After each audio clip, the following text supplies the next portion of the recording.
Жаңаөзен түрлі түспен көмкерілген Қазақстандағы жалғыз қала. Франция, Италия, Германия провинцияларындағы әдемі қалашықтардың үлгісін қайталайды. Қазірдің өзінде 98 қала үйі 9 түрлі түске боялған. Жұмыспен қамту жол картасы 2020 бағдарламасы бойынша бізде қаланы безендіру мақсатында осындай іс-шаралар атқарылды. Енді мәселе айтатын болса, 5 шағын аудан бойынша барлығы 98 көпқабатты үй боялды.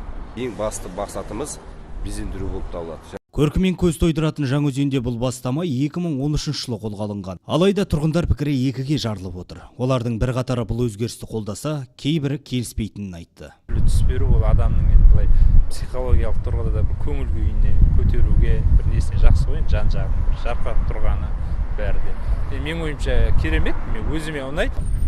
Домдардың сырттарын өйтіп сырламай қою керек негізінде.